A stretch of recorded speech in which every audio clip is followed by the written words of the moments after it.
మనిషిని బట్టి మట్టి చెడిపోతుందా? మట్టిని బట్టి మనిషి చెడిపోతాడా? శపించబడిన దేశాలు, రక్తసిక్తమైన రాష్ట్రాలు, కాలి బూడిదైన పట్టణాలు, నీట మునిగిన ప్రాంతాలు చరిత్రలో మనకు ఎన్నెన్నో పాఠాలను భద్రపరిచాయి. తమకంటూ ఒక భాష లేని ఈ ప్రదేశాలు మనుష్యులకు చెప్పాలనుకున్న సంగతులన్నీ బైబిల్ అనే జీవ గ్రంథంలో లిఖింపబడ్డాయి. తన దగ్గర నివసించే వారందరికీ చిరునామాలనిచ్చి ఎందరో మనుష్యుల జీవితాలను చూచిన ఈ నేల రహస్యాలను తెలియచెప్పే నోరు లేని పట్టణము నేర్పించే పాఠము, నోరు లేని పట్టణము నేర్పించే పాఠము. ప్రపంచమంతటికి దిక్కైన ఆ యేసు మార్గంలో మనం నడవాలి, ఆ యేసును మనం ధరించుకోవాలి, ఆ యేసును మనం ప్రకటించాలి. అసలైన క్రీస్తును ప్రకటించే యోగ్యత, భాగ్యం కొంతమందికే ఉంటుంది. అందులో నేను ఒకడిని.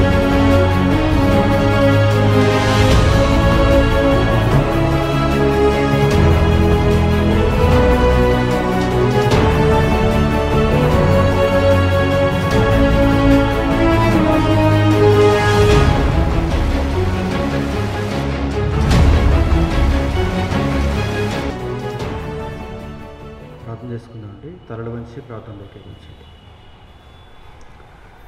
పరలోకమందున్న మా తండ్రి, ఈ ఉదయకాల సమయంలో మీరు అనుగ్రహించినటువంటి ఈ చక్కని వాతావరణం కొరకు, అమూల్యమైనటువంటి మీ సంగతుల కొరకు మా హృదయపూర్వకమైన ధన్యవాదాలు తెలియజేస్తున్నాం. ఒక సరికొత్త పాఠంతో మమ్మల్ని అందరినీ ఆహ్వానించి ఈ ప్రదేశంలో చేర్చినందుకు మీకు వందనములు తండ్రి. మీరు నిర్ణయించినటువంటి ప్రజలు ఈ మాటలు వినటానికి సిద్ధపడుచుండగా మీ సహాయతను మాకు అనుగ్రహించండి. మీ మనసులోని సంగతులన్నిటినీ ఈ సమయంలో మేము తెలుసుకోవటానికి సహాయం చేయండి. యేసుక్రీస్తు వారి ద్వారా ఈ ప్రార్థన మేము సమర్పిస్తున్నాం తండ్రి. ఆమేన్. ప్రియమైన దేవుని పిల్లలారా, నోరు లేని పట్టణం నేర్పించే పాఠం అనే ఒక చక్కని సరికొత్త అంశాన్ని నేర్చుకోవటానికి మనం అందరం ఇక్కడ కూడుకొని ఉన్నాం. వచ్చిన మీ అందరూ చాలా ధన్యులని నేను భావిస్తున్నాను. ఎందుకంటే ఇది చాలా గొప్ప పాఠం, ఇది విలువైన పాఠం. నేల మీద పుట్టినప్పుడు ఆ నేల రహస్యాలు తెలుసుకోవటం చాలా అవసరం. ప్రతి మనిషి పుట్టిన దగ్గర నుంచి మరణించేంత వరకు నేలతో సంబంధాన్ని కలిగి ఉంటాడు. నేల మీదే బ్రతుకుతాడు. నేల మీదే తన యొక్క ఆయుష్కాలం అంతటినీ కొనసాగిస్తాడు. ఆ తరువాత నేలలో కలిసిపోయి ఆత్మగా వెళ్ళిపోతాడు. దీనిని గూర్చి దేవుడు ఆదికాండం నుండి ప్రకటన గ్రంథం వరకు సుమారుగా ప్రతి పుస్తకంలోనూ తన రహస్యాలను తెలియజేశాడు. భూమిని గూర్చి తెలుసుకోవటం చాలా అవసరం. అలాగని నేను భూమి అధ్యయన శాస్త్రాన్ని మీకు చెప్పటం లేదు. భూమి లోతులకు వెళ్ళి ఎలాంటి పదార్థాలు దొరుకుతాయో అని మీకు వివరించటం లేదు. ఆత్మను రక్షించుకోవటానికి నేలకు సంబంధించి ఎటువంటి సంగతులు మనం తెలుసుకోవాలో వాటిని మాత్రమే ఈ పాఠంలో మీకు తెలియజేస్తాను. వాటినే దేవుడు కూడా తెలియజేశాడు.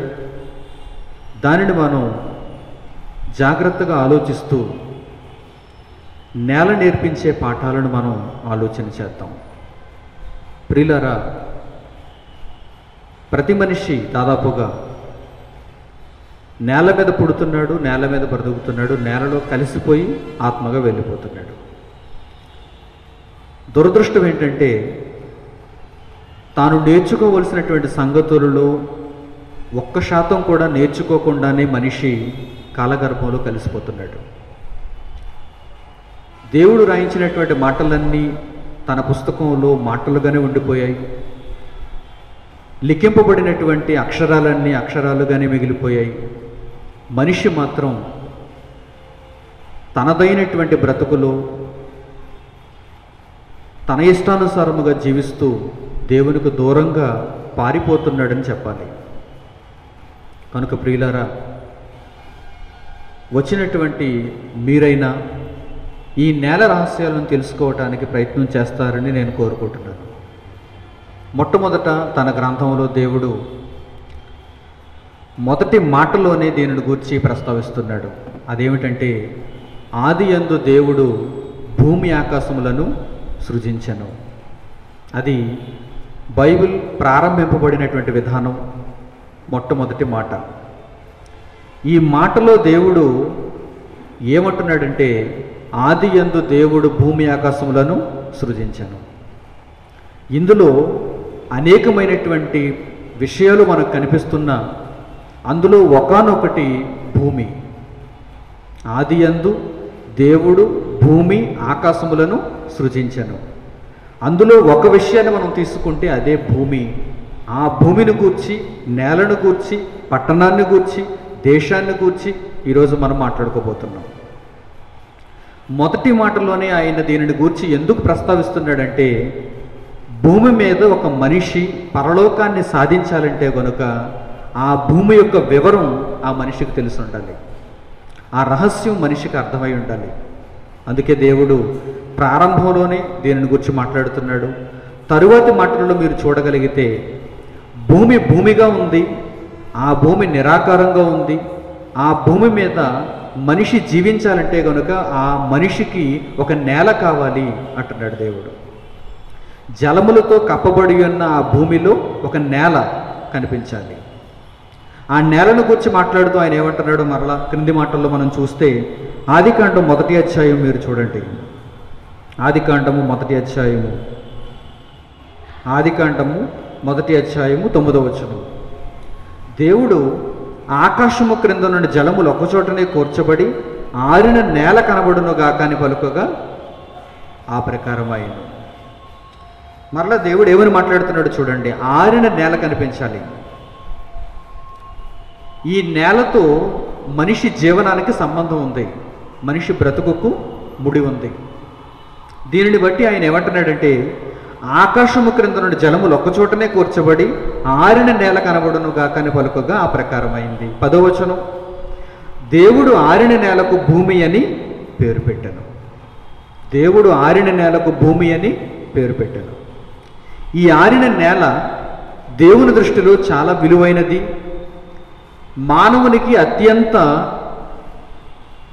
ముఖ్యమైనది అని చెప్పాలి, అవసరమైనది అని చెప్పాలి.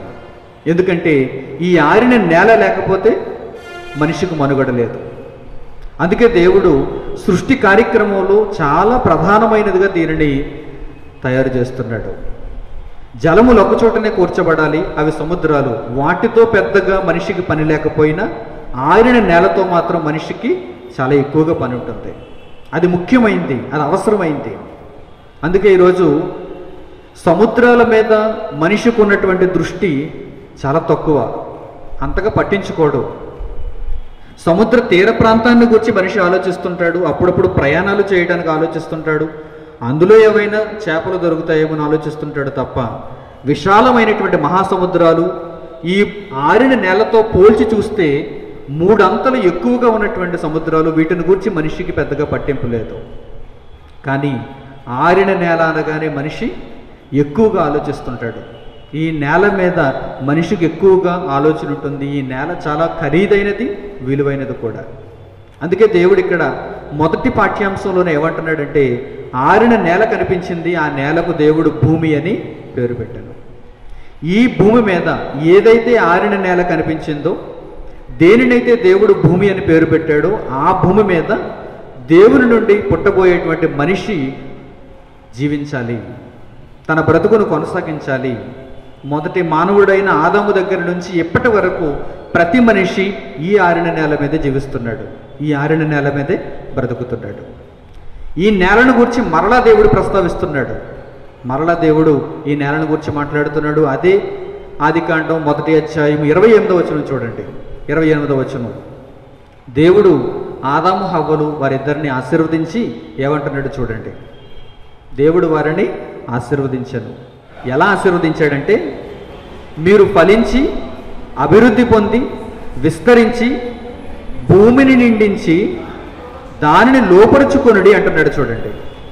భూమిని నిండించి దానిని లోపరుచుకొనుడి. మొట్టమొదట ఆదాము హవ్వలకు దేవుడిచ్చిన మంచి ఆశీర్వాదం. నేలతో మనిషికి చాలా సంబంధం ఉంది. నరునికి నేలకి సంబంధం ఉంది. అందుకు దేవుడు ఏమంటున్నాడంటే, ఈ నేల మీద మీరు ప్రత్యేకమైన దృష్టి పెట్టాలి, మీరు ఫలించాలి, అభివృద్ధి పొందాలి, విస్తరించాలి. కానీ ఎక్కడెక్కడో కాదు, విశ్వంలో కాదు, అంతరిక్షంలో కాదు, వేరే గ్రహం మీద కాదు, నీటిలో కాదు, గాలిలో కాదు. మరి ఎక్కడ విస్తరించాలి? ఎక్కడ మీ మనుగడ ఉండాలి? ఎక్కడ మీరు దేవుని స్వరూపాలుగా మారాలి? ఎక్కడ మీరు దేవుని కొరకు బ్రతకాలి అనగానే నేల మీద, నేల మీద, నేల మీద అంటున్నాడు ఆయన. అందుకే ప్రారంభం నుంచి ఆయన నేలకు ప్రత్యేకమైన స్థానాన్ని ఇస్తున్నాడు. ఆది యందు దేవుడు భూమి ఆకాశమును సృజించాడు. జలములు ఒకచోటే కూర్చబడాలన్నాడు. ఆరిన నేల కనిపించాలన్నాడు. దానికి భూమి అని పేరు పెట్టాడు. ఆ భూమి నుంచే ప్రకృతిని అంతటిని, మనిషికి కావలసిన పదార్థం అంతటిని తీసుకుని వస్తున్నాడు. ఆ భూమి మీదే నరుని పెట్టి ఆ మనిషిని ఆశీర్వదిస్తూ ఏమంటున్నాడంటే, దేవుడు వారిని ఆశీర్వదించాను. ఎలా ఆశీర్వదించాడంటే, మీరు ఫలించాలి, అభివృద్ధి పొందాలి, విస్తరించాలి, ఈ భూమిని నిండించాలి అంటున్నాడు. ఈ భూమిని నిండించి దానిని లోపరుచుకొనుడి. ఇక్కడ వరకు బాగానే ఉంది. దేవుడు చెప్పినటువంటి మాట ప్రకారం మనిషి జీవిస్తున్నాడు. ఈ భూమి మీద విస్తరించడానికి ప్రయత్నం చేస్తున్నాడు, అభివృద్ధి చెందడానికి ప్రయత్నం చేస్తున్నాడు, ఫలిస్తున్నాడు, ఆ భూమిని లోపరుచుకుంటున్నాడు. ఆ భూమి మీద పుట్టిన ప్రతిదీ మనిషి హయాంలోకి వెళ్ళిపోయింది, మనిషి ఏలుబడిలోనికి వెళ్ళిపోయింది.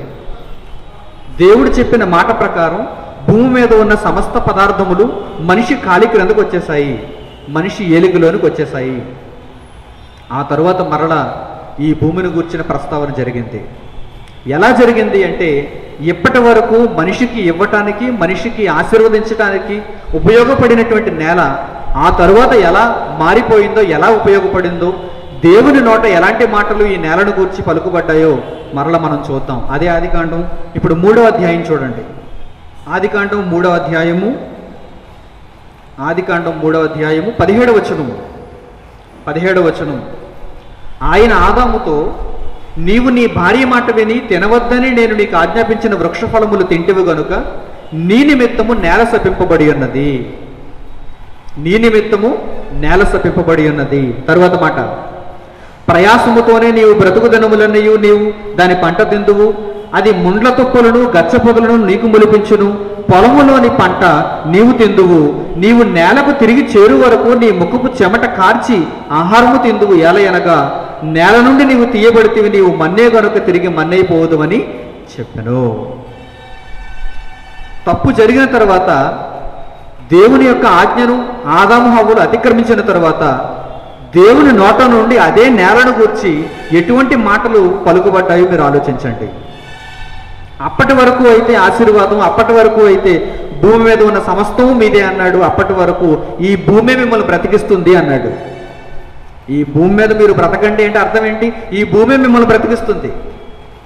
ఈ భూమి మీద మీరు ఉన్నంతకాలం మీకు ఎటువంటి హాని జరగదు, ఎటువంటి లోటు జరగదు, చాలా ప్రశాంతంగా మీరు ఉంటారు. భూమి మిమ్మల్ని కాపాడుతుంది. మీ బ్రతుకు కావలసిన ప్రతిదానిని భూమి సమకూర్చి పెడుతుంది. ఎందుకంటే ఆ నేలలో, ఆ భూమిలో నేను ఆ లక్షణాలను పెట్టాను అంటున్నాడు దేవుడు. వారిని ఆశీర్వదించను అంటే ఆ ఆశీర్వాదంలో దేవుడు ఇన్ని పదాలను సంక్షిప్తం చేశాడు. ఇలా జరుగుతున్నటువంటి క్రమంలో వీరిద్దరూ తప్పు చేసినప్పుడు మరలా దేవుడు ఆదాము హవ్వల దగ్గరకు వచ్చి అదే నేలను శపిస్తున్నాడు. చూడండి, ఏ నేలనైతే ఆశీర్వదించాడో, ఏ నేలనైతే తయారు చేయడానికి ఆయన ఇంత ప్రణాళిక రచించుకున్నాడో, మరలా అదే నేలను ఆయన శపించటానికి ఆలోచిస్తున్నాడు. అందుకే ఏమంటున్నాడు ఆయన, నీ నిమిత్తము నేల శపించబడి ఉన్నది. నీ నిమిత్తం ఆకాశం ఎందుకు శపించబడలేదు? నీ నిమిత్తం నీరెందుకు శపించబడలేదు? నీ నిమిత్తం ప్రకృతిలో ఉన్న జంతువులు, పక్షులు, పురుగులు ఇవెందుకు శపింపబడలేదు? నీ నిమిత్తం నేల ఎందుకు శపింపబడింది అంటే, నేల నిమిత్తము నీవు నేర్చుకోవలసిన సంగతులు చాలా ఉన్నాయి. భూమి నిమిత్తము నీవు నేర్చుకోవలసిన సంగతులు చాలా ఉన్నాయి. పట్టణాల నిమిత్తము నీవు నేర్చుకోవాల్సిన సంగతులు చాలా ఉన్నాయి. దానికి నోరు లేదు కదా, అది నాకేమీ చెప్పలేదు కదా, నేను ఎలా నేర్చుకోగలను అంటారా? దానికి నోరు లేనప్పుడు దేవుడు దాని భాషనంతటిని, దాని భావాన్నంతటిని బైబిల్లో దేవుడు పొందుపరిచాడు. బైబిల్లో దేవుడు నిక్షిప్తం చేశాడు.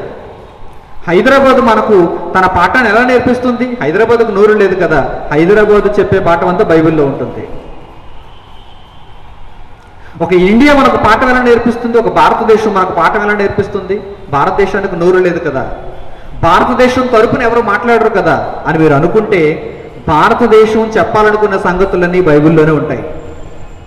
ప్రపంచంలో ఈరోజు 200 దేశాలు ఉన్నాయి. ఈ 200 దేశాలు అవి చెప్పాలనుకున్న సంగతులన్నీ బైబిల్లోనే ఉన్నాయి. టోటల్గా ఈ నేల చెప్పాలనుకున్న సంగతులు, ఈ నేల మనిషికి నేర్పించాలనుకున్న సంగతులు అన్నీ బైబిల్లో మాత్రం మనకు కనిపిస్తాయి. ఇది తెలియనటువంటి ఆదాము, ఇది గ్రహించలేనటువంటి హవ్వ, వీరిద్దరూ మొట్టమొదట నేల నేర్పించే పాఠాన్ని తెలుసుకోలేకపోయారు. అందువలన ఏం జరిగింది? తప్పు జరిగింది, అపరాధం జరిగింది, పాపం జరిగింది, ఆజ్ఞాతిక్రమం జరిగింది. దీని వలన దేవుడు ఏమంటున్నాడంటే, ఆదాము హవ్వ మీ ఇద్దరు చేసినటువంటి పాపం వలన నేల శపించబడింది అంటున్నాడు. నీ వలన, నీ నిమిత్తము నేల శపించబడింది అని చాలా స్పష్టంగా అక్కడ వ్రాయబడింది. అంటే ఒక నేల శాపానికి గురవుతుంది అంటే, ఒక నేల పాడైపోతుంది అంటే, ఆశీర్వచనాన్ని కోల్పోతుంది అంటే దానికి ప్రధానమైన కారణం ఏంటన్నమాట? నరుడు చేసిన పాపం. ఆ నేల మీద ఉన్న నరుడు చేస్తున్న పాపం, దీని నిమిత్తము నేల శపింపబడుతుంది. మీరు చాలా జాగ్రత్తగా దీన్ని అర్థం చేసుకోవడానికి ప్రయత్నం చేయాలి. ఒక ప్రదేశంలో మనం పుడుతున్నాము అంటే, ఆ పుట్టిన తరువాత ఆ ప్రదేశాన్ని మనం కాపాడగలగాలి. మనం పుట్టడం వలన మనలను బట్టి ఆ ప్రదేశం శపింపబడకూడదు, ఆ ప్రదేశం పాడైపోకూడదు, ఆ ప్రదేశం చెడ్డది కాకూడదు. ఇది దేవుడు నేర్పించాలనుకున్నటువంటి మొట్టమొదటి సంగతి. మీరు హైదరాబాద్లో పుట్టారనుకుందాం, లేకపోతే మరో రాష్ట్రంలోనో, మరో ప్రాంతంలోనో, మరో జిల్లాలోనో ఎక్కడో ఒక చోట పుట్టారనుకుందాం. మీరు పుట్టిన దానిని బట్టి, మిమ్మల్ని పుట్టించినటువంటి నేల మిమ్మల్ని బట్టి శాపానికి గురవ్వకూడదు, మిమ్మల్ని బట్టి ఆ నేల శపింపబడకూడదు అనేది దేవుడు చెప్పాలనుకున్న మొట్టమొదటి సంగతి. అందుకే ఆదాముతో ఆయన ఏమంటున్నాడంటే, నీ నిమిత్తం నేల శపింపబడింది, నేల శపింపబడితే నీ బ్రతుకు ఎలా మారిపోతుందో క్రింద చెబుతున్నాడు చూడండి. ఒకవేళ నీవు నివసిస్తున్న నేల, నీవు బ్రతుకుతున్న నేల, నీకు ఏ నేల అయితే ఆహారం పెట్టాలో ఆ నేల ఒకవేళ శపింపబడితే నీ బ్రతుకు అస్తవ్యస్తం అయిపోతుంది. నీ ముఖపు చెమట కారుస్తావు. ఈ భూమి ఇప్పటి వరకు మొలిపించినటువంటి మంచి మంచి పదార్థములు ఇక మొలిపించదు నీ కొరకు. నీవు పొలములోని పంట తినాలి, ఎక్కడ పడితే అక్కడ నీకు మంచి మంచి ఆహార పదార్థాలు దొరకవు. నీవు ఏ నేలనైతే సేద్యం చేస్తావో, కష్టపడి దాన్ని దున్నుతావో, ఏ నేలకైతే నీవు ఎరువు వేస్తావో, ఏ నేలకైతే నీవు మంచి మంచి విత్తనాలు వేస్తావో ఆ నేల మాత్రమే నీకు మంచి ఆహారాన్ని ఇస్తుంది, పొలములోని పంటను ఇస్తుంది.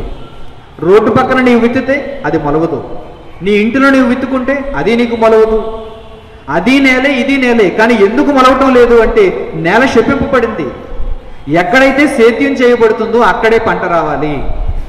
ఎక్కడైతే మనిషి కష్టపడి తన చెమటోడుస్తాడో అక్కడే మనిషికి ప్రతిఫలం రావాలి. లేకపోతే ఈ నేల మనిషికి ఉపయోగపడకూడదు అనేది మొట్టమొదటి దేవుడు నేలకు విధించినటువంటి శాపం.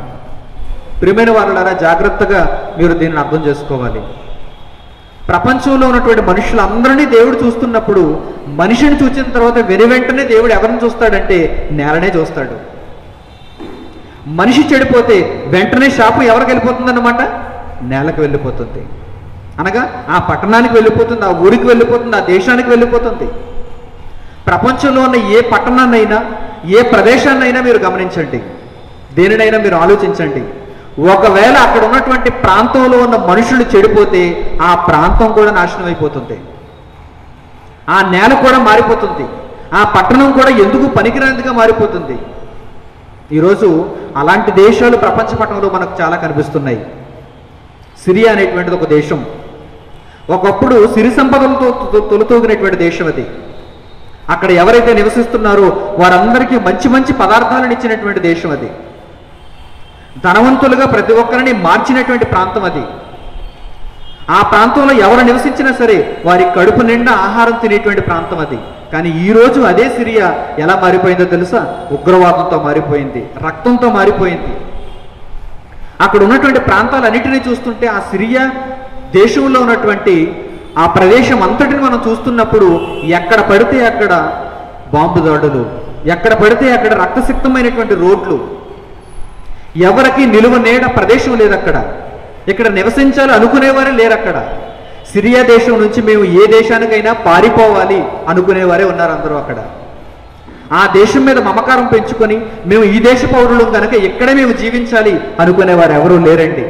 సిరియాలో పుట్టినా సరే మేము మరో ప్రాంతానికి వెళ్ళిపోవాలి, వలస వెళ్ళిపోవాలి, దొంగతనంగానైనా సరే మరో దేశంలో మేము చొరబడిపోవాలి అనుకునేవారే తప్ప మా దేశంలో మేము ఉండాలి అనుకునేవారు లేకపోయారు. ఎందుకు అనగానే ఆ దేశం శపింపబడింది. ఎందుకు శపింపబడింది?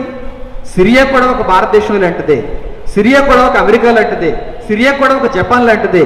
దేవుడు ఆ నేలను ఎలా తయారు చేశాడో ఈ నేలను కూడా అలాగే తయారు చేశాడు. మొట్టమొదట ఆయన నేల తయారు చేస్తున్నప్పుడు ఎటువంటి తారతమ్యాలు లేవు. ఏ నేల అయినా సరే ఒకేలా తయారు చేయబడింది. ఎందుకంటే ప్రారంభ వచనాల్లో మనం చూస్తే ఏమనుంది? ఒక నేల దేవుని ఆశీర్వాదంతో నిండి ఉంది, మరో నేల శాపంతో నిండి ఉన్నది అని ఎక్కడ మనకు కనిపించడం లేదు.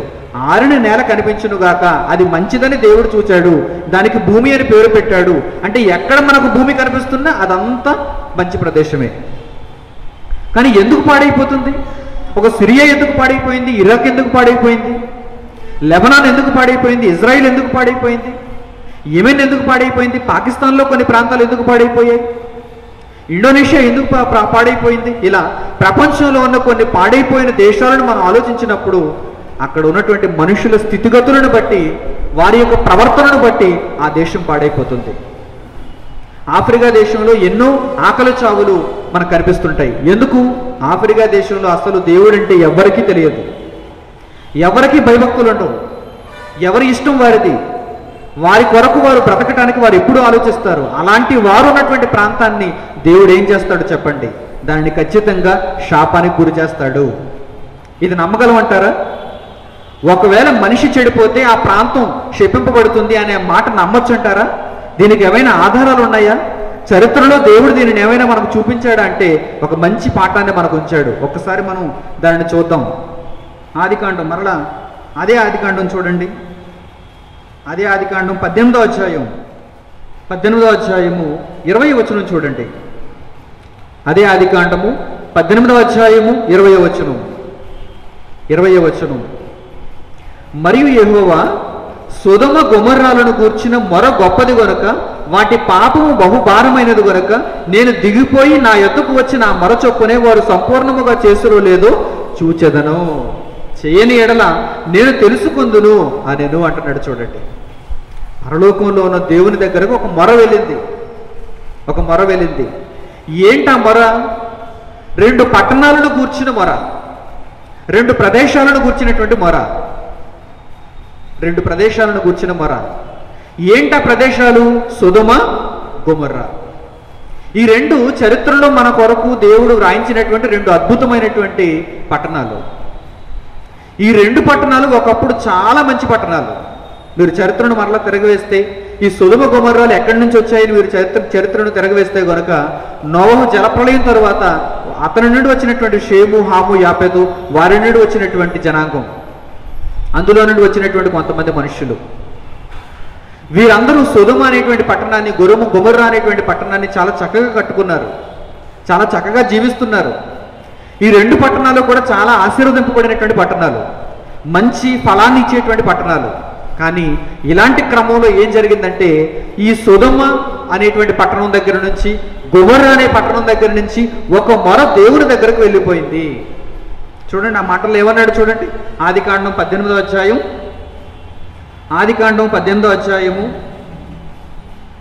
20వ వచనం చూడండి. ఏమంటున్నాడు ఆయన? 20వ వచనం.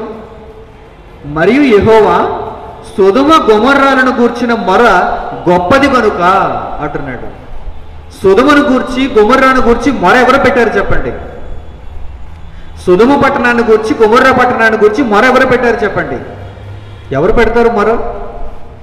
సొదొమ పట్టణంలో ఉన్నవారు వారి ఇష్టాన్ని వారు నెరవేర్చుకుంటున్నారు. వారి జీవితానికి సంబంధించి వారు దేవునికి దూరంగా బ్రతుకుతున్నారు. వారిష్టం వారిది, వారు దేవునికి మొరపెట్టరే. గొమొర్రా పట్టణాన్ని గురించి ఎవరు మొరపెట్టరే. కానీ ఒక గొప్ప మొర దేవుని దగ్గరకు వెళ్ళిపోయింది. ఏంటి ఇంతకీ ఈ మొర? మా పట్టణాలను నాశనం చేసేయి, మా ప్రాంతాలను నాశనం చేసేయి, భూమి మీద మేము ఒక మంచి ఉదాహరణగా ఉండాలి, మా తరువాత ఏ పట్టణం కూడా మాలా మారిపోకూడదు. ఇలాంటి మొర దేవుని దగ్గరకు వెళ్ళింది. అందుకే దేవుడు ఏమంటున్నాడంటే, నా దగ్గరకు ఆ 2 పట్టణాలను గూర్చి వచ్చినటువంటి మొర గొప్పది అంటున్నాడు. గొప్పది అనగానే ఆశీర్వదింపబడింది అనుకోకండి, గొప్పది అనగానే ఏదో దేవుడు వారికి మంచి చేస్తాడు అనుకోకండి. ఆ 2 పట్టణాలను భూమి మీద లేకుండా నాశనం చేయబోయేటంత గొప్ప మొర దేవుని దగ్గరకు వెళ్ళిపోయింది. ఆ మొర వెళ్ళినప్పుడు దేవుడు ఏమంటున్నాడు చూడండి.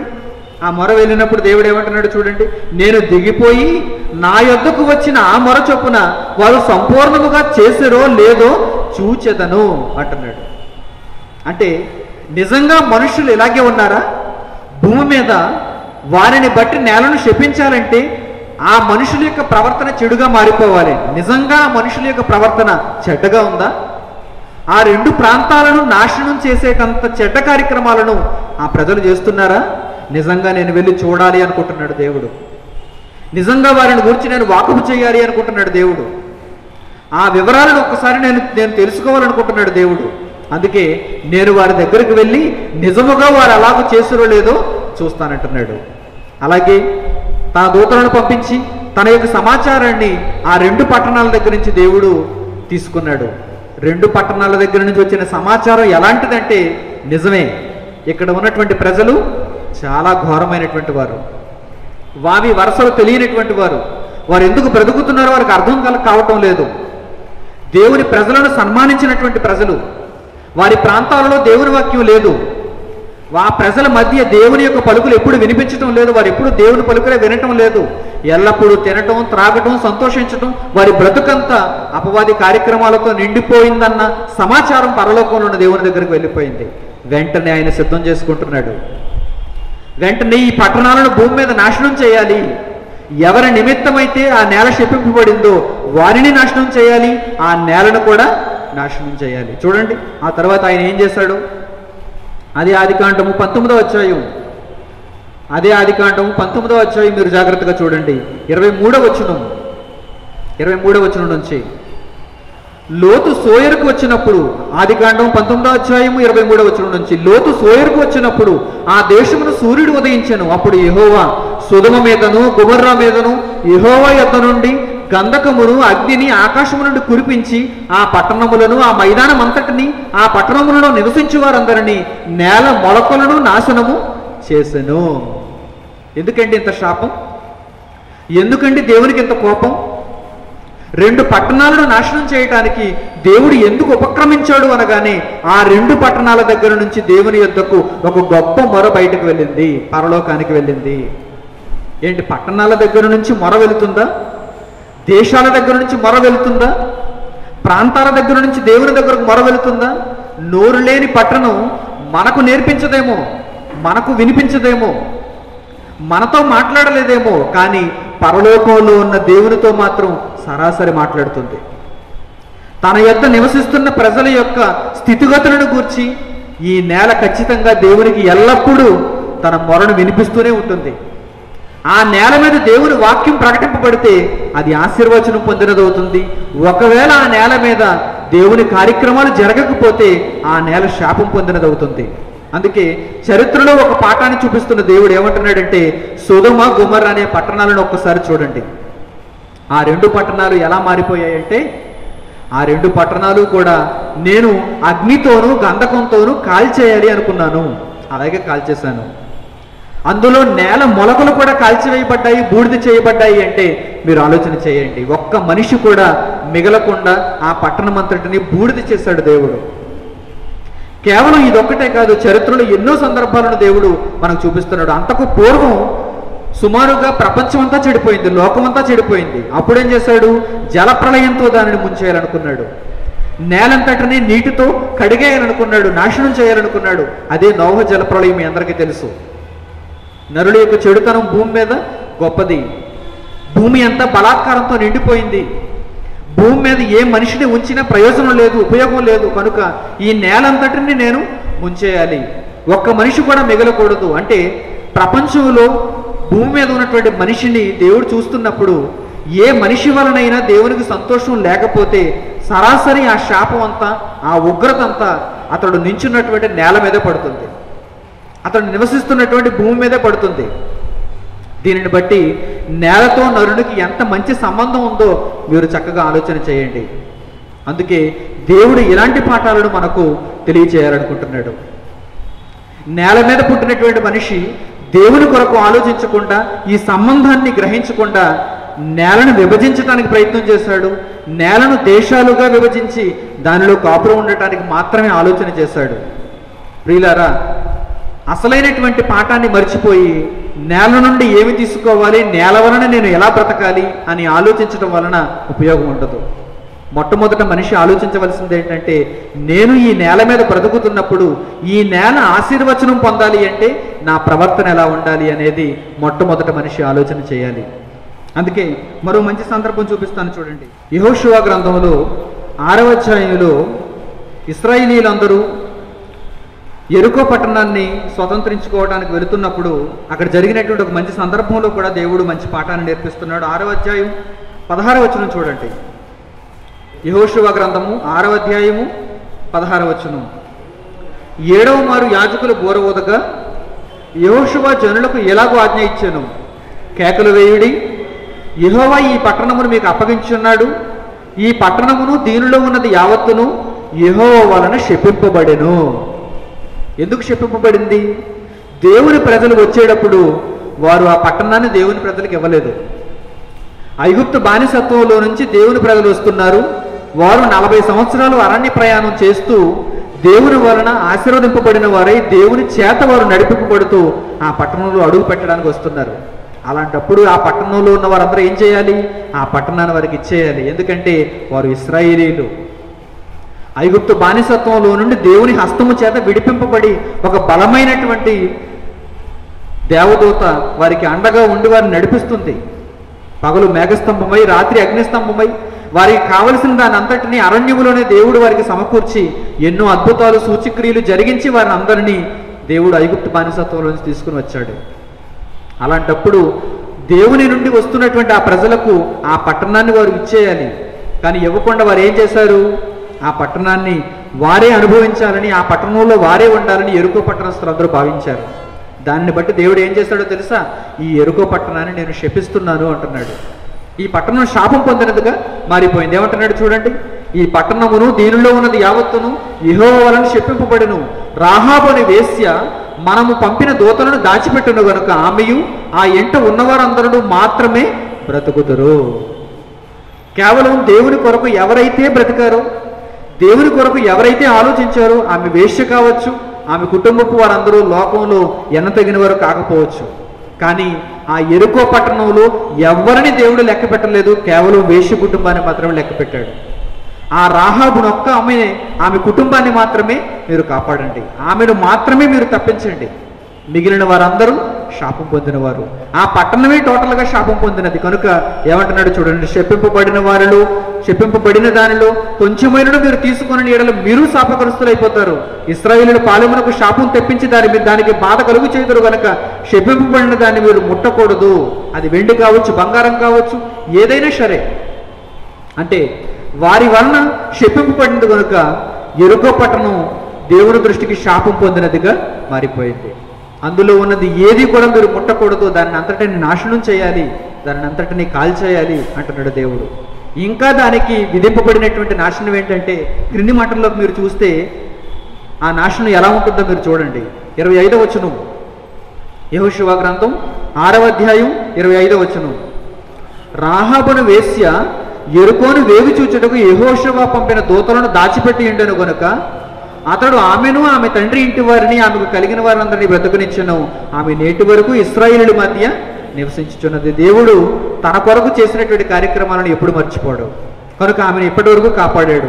26వ వచనం, ఆ కాలమున యెహోషువ జనుల చేత శపథము చేయించి వారికి ఎలాగూ ఆజ్ఞాపించెను. జనుల చేత ఒక శపథం చేయిస్తున్నాడు. చూడండి ఏమంటున్నాడు, ఎవడు యెరికో పట్టణమును కట్టింప పూనుకొనునో వాడు యెహోవా దృష్టికి శాపగ్రస్తుడవును. అంటే ఆ పట్టణం భవిష్యత్తులో ఇంకెవ్వరు కట్టకూడదు. చూసారా పట్టణం ఎలా పాఠం నేర్పిస్తుందో, సొదొమ గొమొర్రా ఎలా పాఠం నేర్పించిందో చూసారా. అందులో నివసిస్తున్న ప్రజలను బట్టి ఆ పట్టణాలు 2 శపింపబడ్డాయి, ఆ 2 కాలి బూడిదైపోయాయి. కనుక మీరు అలా బ్రతకండి, మీరు దేవుని కోసం బ్రతకండి. ఒక పట్టణం మిమ్మల్ని గురించి మొరపెట్టకూడదు, ఒక పట్టణం మిమ్మల్ని చూసి సంతోషపడాలి, ఆశీర్వచనాన్ని పొందాలి, దీవింపబడాలి. అప్పుడు మీ బ్రతుకు కూడా బాగుంటుంది, మీరు కూడా ఆనందిస్తారు. ఒకవేళ మీ ప్రవర్తన సరిగా లేకపోతే మిమ్మును బట్టి దేవుడు ఆ పట్టణాన్ని కూడా శపిస్తాడు. యెరికో పట్టణం ఎలా శపింపబడిందంటే యెహోషువ వారందరి దగ్గర శపథం తీసుకుంటున్నాడు. చూడండి ఏంటా శపథం, ఒకవేళ ఎవరైనా యెరికో పట్టణాన్ని కట్టింప పూనుకుంటే వాడు యెహోవా దృష్టికి శాపగ్రస్తుడవును, వాడు దాని పునాది వేయగా వాని జ్యేష్ఠ కుమారుడు చచ్చిపోతాడు. యెరికో పట్టణానికి ఎవడైనా పునాది వేశాడు అనుకోండి, ఈ పట్టణాన్ని తిరిగి కట్టిద్దాం, చాలా విశాలంగా ఉంది, ఈ పట్టణాన్ని ఎవరు చూడలేదనుకుంటా, ఈ పట్టణం నాదే అనుకుని ఎవరైనా అనుకుంటే కనుక వాడి జ్యేష్ఠ కుమారుడు ఆ పునాది వేసిన రోజే చనిపోతాడు. ఆ తర్వాత అంటున్నాడు చూడండి, దాని గౌనులు ఒకవేళ, దాని తలుపులు ఒకవేళ మీరు నిలువలెత్తగా వాని కనిష్ఠ కుమారుడు చనిపోతాడు, చచ్చును. యెహోషువకు తోడై ఉండను కనుక అతని కీర్తి దేశమందంతటా వ్యాపించను. దేవుని కొరకు బ్రతికిన వారైతే వేశ్యలైనా వారి కుటుంబాలనైనా దేవుడు అండగా నిలుస్తున్నాడు, తరతరాలకు వారిని కాపాడుతున్నాడు. ఒకవేళ దేవుని కొరకు నిలవని వారు ఏ పట్టణంలోనైనా ఉంటే పట్టణంతో సహా వారిని నాశనం చేస్తున్నాడు. ఆ పట్టణానికి కూడా ఆ శాపం విధిస్తున్నాడు. ఎందుకంటే మనుషులు అక్కడతో పోతారు. ఆ పట్టణాలకు శాపం విధించినప్పుడు, ఆ పట్టణాలను నాశనం చేసినప్పుడు మనుషులు అక్కడితోనే చచ్చిపోతారు. కానీ పట్టణానికి కూడా ఎందుకు శాపం విధించబడుతుంది? రాబోయే తరాలకు ఈ పట్టణం ఒక పాఠంగా నిలబడిపోవాలి. అందుకే యెరికో పట్టణానికి ఎవడో పునాది వేయకూడదు, యెరికో పట్టణంలో ఎవడో తలుపులు నిలువ పెట్టకూడదు. ఏంటి అప్పటి నుంచి ఇప్పటి వరకునా, ఎప్పటి వరకు అయినా సరే ఈ భూమి నిలిచి ఉన్నంత వరకు యెరికో పట్టణానికి ఎవడు పునాది వేయకూడదు. ఈ భూమి మీద మనిషి మనుగడ ఉన్నంత వరకు యెరికో పట్టణంలో ఎవడో గుమ్మం నిలబెట్టకూడదు. ఒకవేళ అలా చేస్తే దేవుడు విధించిన శాపానికి వాడు లోనైపోతాడు. అంటే పట్టణాలు తమలో పాఠాలను ఎలా నిక్షిప్తం చేసుకుని ఇప్పటికీ ప్రజలకు నేర్పిస్తున్నాయో మీరు జాగ్రత్తగా ఆలోచించండి. ఇప్పటికీ పాఠాలు నేర్పిస్తున్నాయి. సొదొమ గొమొర్రా అక్కడ నివసించిన ప్రజలు ఎప్పుడో చనిపోయారండి, 1000 సంవత్సరాలు అయిపోయింది. వారు మనకు పాఠాలు నేర్పించడానికి బ్రతికి లేరు, వారి స్వరం మనకు వినిపించదు. కానీ వారు నిలబడిన, వారు నివసించిన, శపింపబడిన, కాల్చివేయబడిన పట్టణాలు మాత్రం ఇంకా మనకు పాఠాలు నేర్పిస్తూనే ఉన్నాయి. యెరికో పట్టణంలో ఉన్నటువంటి ఆ ప్రజలందరూ ఆ రోజే కత్తివాత కూల్చివేయబడ్డారు, చనిపోయారు, నాశనం అందబడ్డారు. కానీ యెరికో పట్టణం మాత్రం ఇదిగో ఇప్పటికీ కూడా సుమారు 6000 సంవత్సరాలు గతించిపోయినా సరే, 1000 సంవత్సరాలుగా మనిషి భూమి మీద జీవిస్తున్నా సరే ఆ మనిషికి పాఠం నేర్పించడానికి ఇంకా యెరికో పట్టణం నిలబడే ఉంది. చూడండి, ఈ యెరికో పట్టణానికి ఒక బుద్ధిహీనుడు, ఒక మూర్ఖుడు మరలా కట్టించాలని చూస్తాడు. ఒకసారి చూద్దాం ఆ సందర్భాన్ని, జాగ్రత్తగా మీరు చూడండి. రాజులు మొదటి గ్రంథము 16వ అధ్యాయం చూడండి. రాజులు మొదటి గ్రంథము 16వ అధ్యాయము, రాజులు మొదటి గ్రంథము 16వ అధ్యాయము 34వ వచనం. అతని దినములలో బేతేలీయుడైన హీయేలు యెరికో పట్టణమును కట్టించెను. చూస్తారా, ఆహాబు అనేటువంటి ఒక చెడ్డ రాజు, ఒక మూర్ఖుడైన రాజు, అతని పరిపాలనలో ఒకడున్నాడు. అతడెవడు? అతని దినములలో బేతేలీయుడైన హీయేలు. ఈ హీయేలు ఏమనుకున్నాడనమాట, ఈ యెరికో ప్రదేశాన్ని చూసి ఇక్కడ ఒక పట్టణాన్ని కట్టించాలనుకుంటున్నాడు. యెరికో నేర్పించే పాఠం ఆ హీయేలుకు తెలియలేదు కనుక ఆ హీయేలుకి ఏం జరిగిందో చూడండి. బేతేలీయుడైన హీయేలు యెరికో పట్టణమును కట్టించెను, అతడు దానికి పునాది వేయగా అబీరాము అతని జ్యేష్ఠపుత్రుడు చనిపోయాను. దేవుడు చెప్పిన శాపం చూడండి ఎలా నెరవేరుతుందో. ఈ హీయేలు అనేటువంటి వాడు ఎప్పుడైతే పునాది వేశాడో అప్పుడు ఏం జరిగింది? అబీరాము అనేటువంటి అతని జ్యేష్ఠపుత్రుడు చనిపోయాను. దాని గౌనులను ఎత్తగా సెగూబు అను అతని కనిష్ట పుత్రుడు చనిపోయాను. ఇది నూను కుమారుడునైన యెహోషువ ద్వారా యెహోవా సెలవిచ్చిన మాట చొప్పున సంభవించను. అప్పటికి కొన్ని వందల సంవత్సరాలు గతించిపోయింది. యెహోషువ ఈ మాట చెప్పి శపథం చేయించి వెళ్ళిపోయిన తర్వాత కొన్ని వందల సంవత్సరాలు గతించిపోయింది. రాజులు మారిపోయారు, ప్రజలు మారిపోయారు, తరాలు మారిపోయాయి, ప్రజలందరూ మారిపోయారు. కానీ పట్టణం మాత్రం తన శపథాన్ని అలాగే నిలబెట్టుకుంది చూడండి. పట్టణం మాత్రం తనకి ఇవ్వబడిన మాటను అలాగే నిలబెట్టుకుందో చూడండి. ఆ ఎరుకో పట్టణం దీని మీద ఎవడైతే పునాది వేస్తాడో వాడి యొక్క మొదటి కుమారుడు చనిపోతాడు, జ్యేష్ఠ కుమారుడు చనిపోతాడు. ఎవడైతే తలుపు నిలబెడతాడో, మొట్టమొదటి ఇంటికి తలుపు నిలబెడతాడో, ఆ తలుపు నిలబెట్టిన వాని యొక్క కనిష్ట కుమారుడు, చిన్న కుమారుడు చనిపోతాడు. ఎందుకంటే ఒకప్పుడు ఎరుకో ప్రదేశంలో ఉన్నటువంటి ప్రజల యొక్క స్థితిగతులను బట్టి ఆ పట్టణం అలా మారిపోయింది, శాపం పొందినదిగా మారిపోయింది. ప్రియమైన వారలారా, నేల ప్రతి మనిషికి పాఠాన్ని నేర్పిస్తుంది అనటానికి ఇవన్నీ మనకు నిదర్శనాలు. పట్టణాలు ప్రతి మనిషికి పాఠాలు నేర్పిస్తాయి అనటానికి ఇవన్నీ మనకు తార్కాణాలుగా కనిపిస్తున్నాయి చూడండి. చరిత్రలో ఉదాహరణలుగా కనిపిస్తున్నాయి చూడండి. వీటిని గూర్చి దేవుడు మనకు వ్రాయిస్తూ ఏమంటున్నాడంటే, ప్రతి పట్టణం ఎడల మీరు జాగ్రత్త కలిగి ఉండాలి. మీరు బ్రతుకుతున్నప్పుడు ఆ పట్టణానికి మిమ్మల్ని బట్టి మంచి పేరు వస్తుందా, లేక ఆ పట్టణానికి మిమ్మల్ని బట్టి శాపం వస్తుందా? ఒకప్పుడు ఎరుకో ప్రజల వలన ఆ ఎరుకో పట్టణానికి శాపం వచ్చింది, ఎప్పటికీ ఆ శాపం నిలిచే ఉంది. సొదొమ గొమొర్రా పట్టణాలకు అక్కడ నివసించినటువంటి ప్రజల వలన శాపం వచ్చింది, అక్కడ ఎప్పటికీ ఆ రెండు పట్టణాలు పాఠాలు నేర్పిస్తూనే ఉన్నాయి. ఒకప్పుడు భూమి అంతటా నరులు చెడిపోయారు, జలప్రళయం పాఠం నేర్పించింది. ప్రియులారా, వీటన్నిటిని మనం ఆలోచిస్తున్నప్పుడు పట్టణాలు ఖచ్చితంగా దేవుని యొక్క ఆశీర్వచనాన్ని పొందాలి అంటే గనుక అందులో నివసించే మనుషుల యొక్క ప్రవర్తన సరిగా ఉండాలి. ఒకవేళ ఆ ప్రవర్తన సరిగా లేకపోతే ఆ పట్టణం శపింపబడుతుంది, దానివల్ల వచ్చే శాపం తరతరాలకు నిలిచే ఉంటుంది. ఒక మంచి మాట ఈ సందర్భంలో మనం జ్ఞాపకం చేసుకుందాం. ఇర్మియా గ్రంథం చూడండి. ఇర్మియా గ్రంథము 12వ అధ్యాయము 4వ వచనం జాగ్రత్తగా చూడండి. ఇర్మియా గ్రంథము 12వ అధ్యాయము 4వ వచనం. భూమి ఎన్నాళ్ళు దుఃఖింపవలెను, దేశం అంతటిలోని గడ్డి ఎన్నాళ్ళు ఎండిపోవలెను. భూమి ఎన్నాళ్ళు దుఃఖింపవలెను, దేశం అంతటిలో ఉన్న గడ్డి ఎన్నాళ్ళు ఎండిపోవలెను. ఏంటండి మాటలు? అంటే ఎవరి వలన జరుగుతుంది ఇదంతా? 4వ వచనం జాగ్రత్తగా చూడండి. భూమి దుఃఖిస్తుంది, నేల దుఃఖిస్తుంది. ఏ నేల ఇది? ఆదికాండం 1వ అధ్యాయంలో దేవుడు అంగరంగ వైభవంగా పుట్టించిన నేల, సృష్టించిన భూమి. ఆది యందు దేవుడు భూమి ఆకాశములను సృజించెను. ఆరిన నేల కనబడును గాక అది మంచిది అని దేవుడు చూచెను, దానికి భూమి అని పేరు పెట్టెను. ఈ భూమిని మీరు నిండించండి, ఫలించండి, అభివృద్ధి పొందండి, విస్తరించండి అని ఆశీర్వదించెను. అలాంటి భూమి ఏమైపోయిందో చూడండి. భూమి ఎన్నాళ్ళు దుఃఖింపవలెను అంటే ఒకరోజు కాదు, 2 రోజులు కాదు. భూమి మీద మనిషి బ్రతికిన నాళ్ళు భూమి ఏం చేస్తుందంటే దుఃఖిస్తూనే వస్తుంది. ఎందుకు దుఃఖించవలసి వచ్చింది భూమి? దాని మీద నివసిస్తున్న ప్రజల యొక్క ప్రవర్తన. నేను ఎవరినైతే మోస్తున్నానో, ఎవరికైతే నేను తిండి పెడుతున్నానో, ఎవరినైతే బ్రతుకును కొనసాగిస్తున్నానో వారి ప్రవర్తన బాగోలేదు. వారిని బట్టి నేను శపింపబడుతున్నాను, వారి వలన నాకు నొప్పి కలుగుతుంది, వారి వలన నేను బాధనందుతున్నాను అని దేవునికి మొరపెడుతుంది చూడండి. అందుకు దేవుడు ఏమని రాయిస్తున్నాడు గ్రంథంలో ప్రవక్త చేత? భూమి ఎన్నాళ్ళు దుఃఖింపవలెను, దేశం అంతటిలోని గడ్డి ఎన్నాళ్ళు ఎండిపోవలెను, అతడు మన అంతము చూడడని దుష్టులు చెప్పుకొనుచుండగా దేశములో నివసించు వారి యొక్క చెడుతనం వలన జంతువులు పక్షులు సమసిపోవుచున్నవి. ఇవన్నీ ఎందుకు పాడైపోతున్నాయి? ఇవన్నీ ఎందుకు మనిషికి పనికి రాకుండా పోతున్నాయి? వాటిని మనిషి స్వీకరించినప్పుడు మనిషి ఎందుకు రోగాల పాలవుతున్నాడు? మనిషి ఎందుకు తన ఆయుష్ను కోల్పోతున్నాడు, తన ప్రాణాన్ని కోల్పోతున్నాడు, మట్టిలో తిరిగి చేరిపోతున్నాడు? దీని అంతటికి కారణం ఏంటంటే మనిషి యొక్క ప్రవర్తన. భూమి మీద మనిషి బ్రతకవలసిన విధానం మంచిది కాదు, అతడు ఉండవలసిన విధానం మంచిది కాదు. అతడికి తెలియదు ఎలా ఉండాలో, ఎలా జీవించాలో తెలియదు. ఉదయం లేవాలనుకుంటున్నాడు, ఆఫీస్కి వెళ్ళాలనుకుంటున్నాడు, పనికి వెళ్ళాలనుకుంటున్నాడు, సాయంత్రం రావాలనుకుంటున్నాడు, ఆ తెచ్చుకున్న డబ్బులతో కుటుంబాన్ని పోషించుకోవాలనుకుంటున్నాడు. ఇదే జీవితం అనుకుంటున్నాడు. ఇది కాదు జీవితం.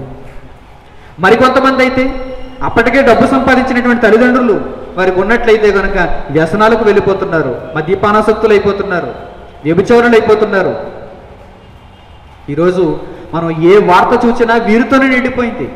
ఏ వార్తాపత్రికలో, ఏ మీడియాలో మనం చూసినా, ఏ పోలీస్ స్టేషన్కి మనం వెళ్ళినా, ఏ కోర్టుకు మనం వెళ్ళినా వీరితోనే మనం నిండిపోయింది చూడండి. ఈ కేసులతో నిండిపోయింది చూడండి.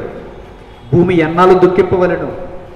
ఇలాంటి ప్రజలను నేను మోస్తున్నది, ఇలాంటి ప్రజలుగా నేను తిండి పెడుతున్నది. వీరందరిని బట్టి దేవుని దగ్గరకు మొర వెళ్తుంది. దేవుని దగ్గరకు ఈ భూమి యొక్క మొర వెళ్ళిపోతుంది చూడండి. అందుకే ఎన్నాళ్ళు భూమి దుఃఖించాలి, ఎన్నాళ్ళు మీకు పండేటువంటి పంట అంతా మాడిపోవాలి, నాశనం అయిపోవాలి. మీరు చెప్పండి.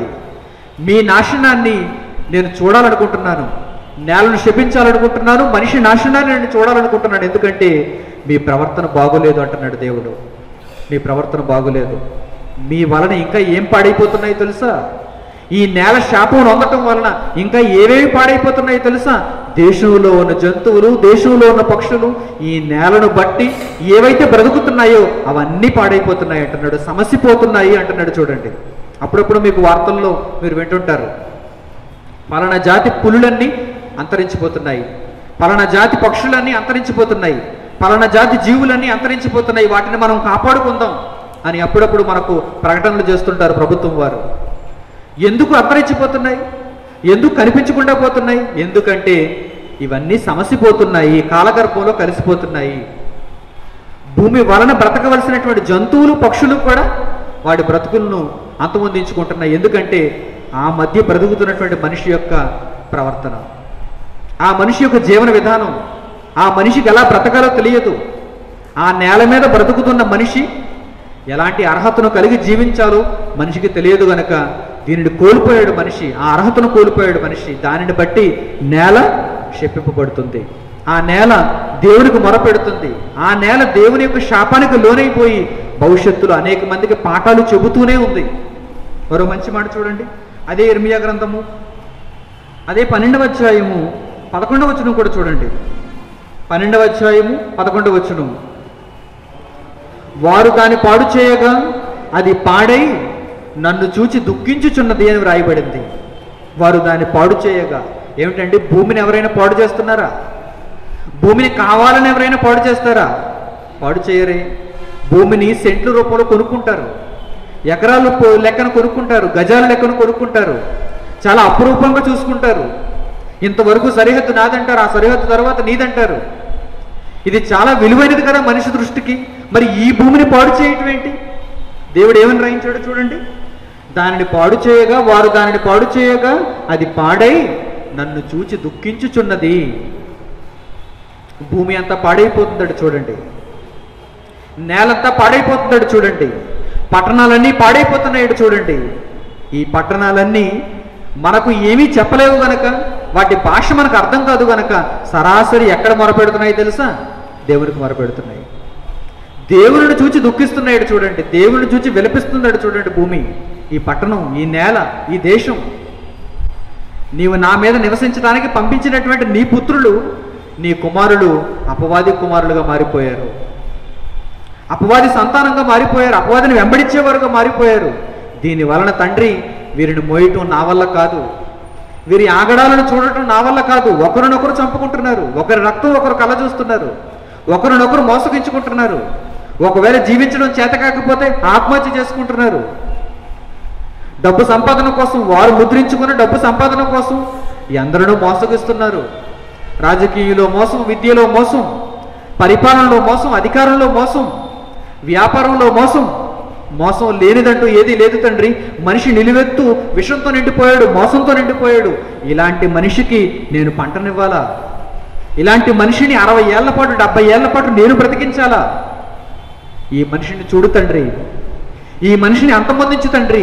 ఈ మనిషి వలన నేను శాపం పొందుతున్నాను, అందువలన నాకు దుఃఖం వస్తుంది, నాకు ఏడుపు వస్తుంది అని ఆ నేల దేవుని చూచి విలపిస్తుంది చూడండి. ప్రియమైన వారలారా, నేల మీద నివసిస్తున్నందుకు కనీసం ఈ పాఠం మనకు అర్థం కాకపోతే అసలు నేల మీద బ్రతకటానికి మనకు అర్హత ఉందంటారా? ఈ నేల మీద జీవించడానికి మనకు హక్కు ఉందంటారా? ఏ హక్కుతో మనం జీవించాలి చెప్పండి? ఏదో ఉచితంగా వచ్చిందని, ఏమీ తెలియదు కనుక, దేవుడు ఏమీ మన దగ్గర తీసుకోవటం లేదు కనుక, పన్ను వసూలు చేయటం లేదు కనుక మనం జీవించటం ఎంతవరకు సబబు చెప్పండి? కనుక ఈ విషయం పరిపూర్ణంగా ప్రతి వ్యక్తికి మొట్టమొదట అర్థం కావాలి. నేల మీద బ్రతుకుతున్నాడంటే ఆ నేలను గూర్చి మనిషికి తెలియాలి. ఆ నేల నిన్ను గూర్చి దుఃఖిస్తుంది అనగానే వెంటనే మీ ప్రవర్తన మార్చుకోవాలి. మీ బ్రతుకు సరైపోవాలి. మీ మాటల ప్రవర్తన మీరు మార్చుకోవాలి. మరొక మంచి సందర్భాన్ని దేవుడు వివరిస్తున్నాడు చూడండి. యెహెజ్కేలు గ్రంథము 14వ అధ్యాయము. యెహెజ్కేలు గ్రంథము 14వ అధ్యాయంలో కూడా ఒక మంచి మాట దేవుడు చెబుతున్నాడు. జాగ్రత్తగా చూడండి. యెహెజ్కేలు గ్రంథము 14వ అధ్యాయము 12వ వచనం నుంచి, మరియు యెహోవా వాక్కు నాకు ప్రత్యక్షమై ఇలాగు సెలవిచ్చెను, నరపుత్రుడా, ఏ దేశమైతే విశ్వాసఘాతుకమై నా దృష్టికి పాపము చేసినదో. దేశం పాపం చేయటం అంటే ఏంటి చెప్పండి? నేల పాపం చేయటమా? సరిహద్దు పాపం చేయటమా? చౌడు నేల పాపం చేయటమా? మట్టి పాపం చేయటమా? కానే కాదు. ఆ దేశంలో నివసిస్తున్న వారు చేస్తున్న పాపం. ఆ దేశంలో నివసిస్తున్న వారు చేస్తున్న పాపం. అందుకే దేవుడు ఏమంటున్నాడంటే ఏ దేశం అయితే విశ్వాసఘాతుకమై అంటే విశ్వాసం లేదు, మరో లోకానికి రావాలనే విశ్వాసం లేదు, దేవుని కొరకు బ్రతికితే మహాలోకాన్ని ఆయన ఇస్తాడు అనే విశ్వాసం లేదు, దేవుడిచ్చిన వాక్యంపై విశ్వాసం లేదు, దేవుడు వ్రాయించినటువంటి ఆ మాటలపై విశ్వాసం లేదు, పలుకుబడుతున్న బోధపై విశ్వాసం లేదు. చూసారా? వీటన్నిటిని గమనిస్తున్న దేవుడు ఏమంటున్నాడో తెలుసా? ఏ దేశమైతే విశ్వాసఘాతకమై నా దృష్టికి పాపము చేసినదో. ప్రభుత్వం దృష్టికి అనలేదు, అందుకే అక్కడ. మీరు రాసుకున్న రాజ్యాంగం దృష్టికి అనలేదు, అందుకే అక్కడ. మీరు ఒకవేళ అనుకోవచ్చు, నేను పాపం చేయటం ఏంటి? ఒకవేళ నేను పాపం చేస్తే పోలీసు వాళ్ళు పట్టుకుంటారు కదా, నాకు పలానా సెక్షన్ కింద నాకు శిక్ష వేస్తారు కదా, జడ్జి గారు తీర్పు చెబుతారు కదా, నేను బోనెక్కాలి కదా, నేను పాపం చేయడం ఏంటి? నేను పాపం చేయలేదు కదా అని మీరు అనుకోవచ్చు. మీరు ఈ రాజ్యాంగం దృష్టికి పాపం చేయలేదు, ఈ పోలీసుల దృష్టికి మీరు పాపం చేయలేదు, జడ్జి దృష్టికి మీరు పాపం చేయలేదు, కానీ దేవుని రాజ్యాంగం దృష్టికి పాపం చేసిన నరులు, పాపం చేసిన మనుషులు భూమి మీద ఉన్నారు. అందుకే దేవుడు ఏమంటున్నాడో తెలుసా? ఏ దేశం అయితే విశ్వాసఘాతుకమై నా దృష్టికి పాపం చేసిందో. ఒక్కో దేశానికి ఒక్కో రాజ్యాంగం ఉంది. మీ రాజ్యాంగాన్ని బట్టి మీరు పాపం చేస్తారో పాపం చేయలేదో మీరు తేల్చుకోండి. కానీ నన్ను బట్టి, నా నీతిని బట్టి, నా రాజ్యాంగాన్ని బట్టి, నేను వ్రాయించిన ధర్మాన్ని బట్టి, ఆ ధర్మశాస్త్రంలో వ్రాయబడిన విధులను బట్టి, ఆదికాండం నుంచి ప్రకటన గ్రంథం వరకు వ్రాయబడినటువంటి నా మాటలలో పొల్లు సున్నా కూడా తప్పిపోకుండా ఆ మాటల ప్రకారం ఎవరైతే బ్రతకటం లేదో వారు నా దృష్టికి పాపం చేసిన వారు. అందుకే ఏ దేశం అయితే విశ్వాసఘాతుకమై నా దృష్టికి పాపము చేసినదో దానికి నేను విరోధినైపోతానంటున్నాడు. చూడండి, దానికి దేవుడు ఏమైపోతున్నాడు? విరోధి. ఇప్పుడు చెప్పండి, ప్రపంచంలో ఎన్ని దేశాలు ఉన్నాయి? ఆ దేశాలలో ఎన్ని దేశాలు దేవునికి విరోధంగా ఉన్నాయి చెప్పండి. నన్ను అడిగితే సుమారుగా ప్రతి దేశం దేవునికి విరోధంగా ఉన్న దేశం. దేశం పాపం చేయటం లేదనుకుంటున్నారా? దేశాలలో పాపాత్ములు లేరనుకుంటున్నారా? అన్ని దేశాలలో ఉన్నారు. ప్రతి దేశం దేవుని దృష్టికి పాపం చేసే దేశం. అందుకే ఆయన మాటలలో చూడండి, ఆయన ఆవేదన చూడండి, ఏమంటున్నాడు ఆయన? ఏ దేశమైతే విశ్వాసఘాతుకమై నా దృష్టికి పాపం చేసినదో ఆ దేశానికి నేను విరోధినైపోతాను. ఆ దేశానికి నేను విరోధినైపోతాను. ఇప్పుడు చూడండి, ఆ దేశానికి నేను విరోధినైపోతాను. నేను విరోధినైతే ఏమవుతుంది? నేను విరోధినైతే దేశానికి ఏమవుతుంది? చూడండి, ప్రాణాధారమగు ఆహారము లేకుండా చేస్తాను. ప్రాణాధారమగు ఆహారము లేకుండా చేస్తాను. ఆహారం ప్రాణాధారం. ఈ ఆహారాన్ని లేకుండా చేస్తానంటున్నాడు. ఇప్పుడు మీరు ప్రపంచవ్యాప్తంగా ఉన్న దేశాలన్నింటినీ చూడండి. ఏ దేశంలో అయితే ఆహార సమస్య ఉందో ఆ దేశం ఏంటన్నమాట? దేవునికి విరోధమైన దేశం, దేవుని దృష్టికి పాపం చేసిన దేశం. ఆఫ్రికా ఖండం అంతా ఆహారం లేని ఖండం. అది ఖండం ఏకంగా, దేశం మాత్రమే కాదు, అనేక దేశాలు కలిస్తే ఒక ఖండం. ఆఫ్రికా ఖండం అంతా ఆకలితో అలమటించే ఖండం. అది ఆకలి చావులు చస్తున్నటువంటి ప్రజలు ఉన్నటువంటి దేశాలవి, ప్రాంతాలవి. వీటన్నిటిని మీరు చూస్తున్నప్పుడు ఎందుకు ఇక్కడ ఆహారం లేదు? దేవుడు మొట్టమొదట నేలను సృష్టించినప్పుడు మంచిది అన్నాడు కదా. ఆఫ్రికా ఖండం కూడా మంచిదే కదా ఆయన దృష్టికి. అప్పుడు మరి ఎందుకు ఇలా మారిపోయింది? ఎందుకు ఇక్కడ పంట పండటం లేదు? ఎందుకు ప్రాణాధారము ఆహారం అక్కడ దొరకటం లేదు అనగానే ఆ ప్రాంతమంతా దేవుని దృష్టికి విరోధిగా మారిపోయింది. మరో దేశంలో ఆహారం ఉండొచ్చు, కానీ ఆ దేశానికి మరో లోటు పెడతాడు దేవుడు. ప్రతి దేశానికి ఒకటే లోటు ఆయన ఇవ్వటం లేదు, ఒకే శాపాన్ని ఆయన ఇవ్వటం లేదు. చూడండి ఏమంటున్నాడు, ప్రాణాధారముకు ఆహారం లేకుండా చేస్తాను, కరువును పంపిస్తాను, మనుషులను పశువులను నిర్మూలన చేస్తాను.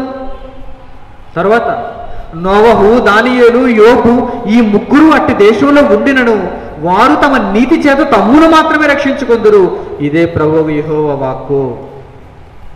ప్రపంచంలో ఏ దేశాన్ని మీరు ఈరోజు చూసినా ప్రతి దేశం శాంతి భద్రతల విషయంలో చాలా కఠినమైన పరిస్థితుల్లో ఉంది, కరుడుగట్టిన పరిస్థితుల్లో ఉంది. మా దేశంలో ప్రశాంతమైన వాతావరణం ఉంది అని చెప్పటానికి మచ్చుకు ఒక్క దేశం కూడా లేదు.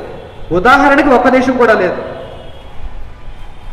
తక్కువగా ఉన్న దేశాలు ఉన్నాయేమో, శాంతి భద్రతల విషయంలో కొంచెం మెరుగుగా ఉన్న దేశాలు ఉన్నాయేమో తప్ప ప్రతి దేశంలోనూ రక్తపాతం మనం చూస్తున్నాం, కరువును మనం చూస్తున్నాం, ఆకలితో అలమటిస్తున్న ప్రజలను మనం చూస్తున్నాం, వ్యాధులు మనం చూస్తున్నాం, యుద్ధాలతో కూడిన వాతావరణాన్ని మనం చూస్తున్నాం, ఉగ్రవాదాన్ని మనం చూస్తున్నాం, భూకంపాలను మనం చూస్తున్నాం, వరదలు మనం చూస్తున్నాం.